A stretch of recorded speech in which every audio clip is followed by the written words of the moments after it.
The most important thing is your mind. Make no mistake about that. Right now, the only thing that is holding you back, I promise you, and whatever excuse you're telling yourself, it's bull. The only thing that's holding you back is the way that you think about yourself in the world. That's it, flat. You have not built the mechanisms in your mind that you need to free yourself from the matrix. And boys and girls, the matrix has you. Who knows David Foster Wallace? This is water. In the talk, what he makes clear is the fish is the last one to realize that it's in water. Think about it from a human perspective. We had to discover air. We had to discover gravity. They're so ubiquitous, you literally don't see them. You take them for granted as just being there. And that's how people take their belief system. Right now, you think you're capable of certain things and incapable of others, and that is your water. As you think, so shall you be. 7 little words that I think are perhaps the most important things that we can learn and master in our lives. This old proverb notion that I become what I think about all day long. And once you know that what you think about is what expands, you start getting real careful about what you think about. You don't allow your thoughts to be on anything that you don't want, or that you wouldn't want to have manifest or show up for you in your life. It's what goes on between this ear and this ear and in our hearts that determine our lives out there. There's no world out there except what's going on here. So the people that say, I can't afford it, I can't do this, I can't get to college, the rich are evil, you know, I choose not to participate in that. And that's one thing people could change today. Correct. Right now is that dialogue in their head. Stop saying the word can't. I can't. Right. So how can? How can I? Especially as in, I can't afford it, how can I afford that? Right. Because that opens them up to looking at it as an investment to a greater future.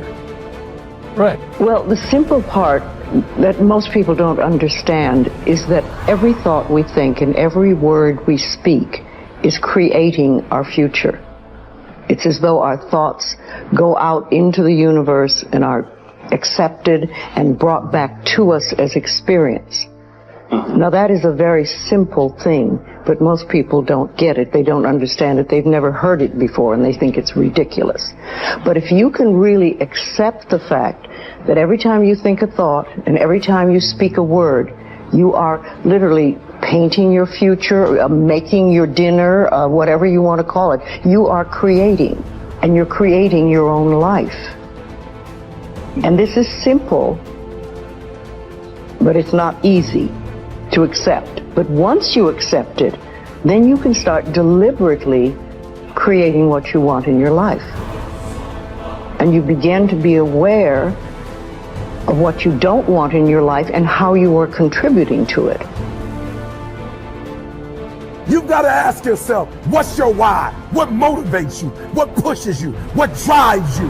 And if that thing is internal, if nobody has to call you, if nobody has to prod you, if nobody has to reward you, if nobody has to give you anything, if you are self-motivated and self-regulated, you can have it, you can be it, you can do it. The first thing you want to think about is switching from negativity to positivity.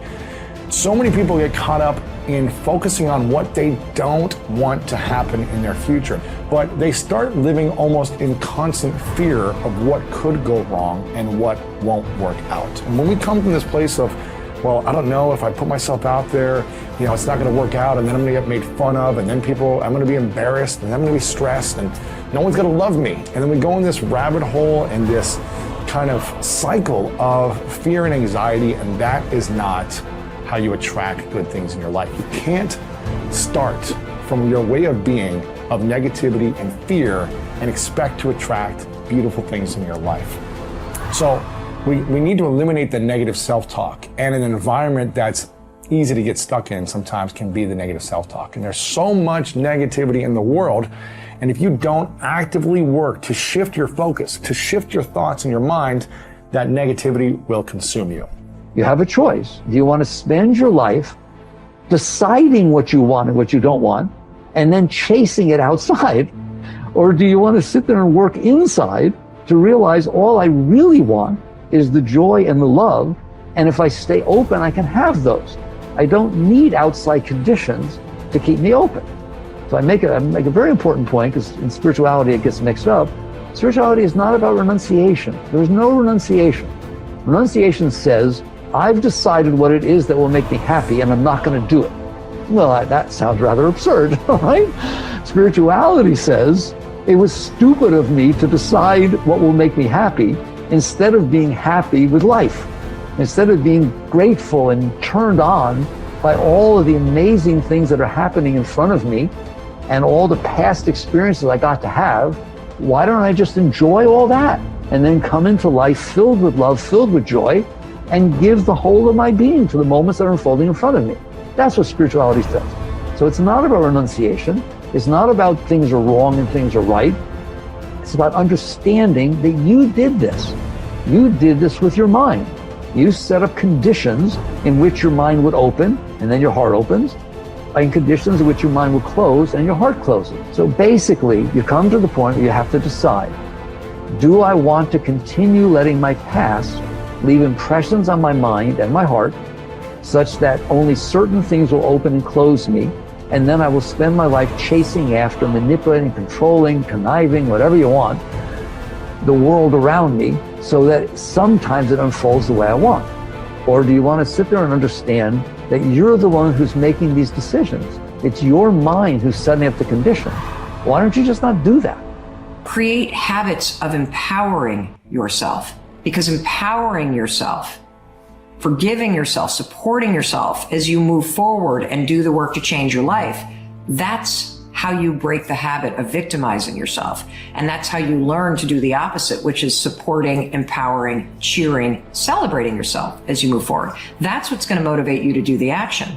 And look, if Chris and I can go from having liens on this house 6 years ago to literally building an extraordinary business, changing our marriage to the point where we are building our dream house, a house that's so nice, I can't even believe we are going to live in this house, because of the hard work that we've done. But I'll tell you, the singular habit that helped us do it is we stopped victimizing ourselves. We stopped labeling ourselves. We stopped beating the shit out of ourselves. And we broke that habit. We changed the narrative by learning how to empower ourselves. The starting point of taking full control over your conscious and your subconscious mind is for you to accept complete responsibility for everything that you think, say, and do. You are responsible for whatever happens to you, and especially you are responsible for your responses to the inevitable ups and downs of daily life. As Eleanor Roosevelt said, no one can make you feel inferior without your consent. I used to think that setting goals and making plans was the starting point of success in life. After a while, I changed my mind because I realized that something else actually comes first. What comes first is the acceptance of complete responsibility for yourself and for everything that happens to you. Real maturity begins when you finally realize that no one is coming to the rescue.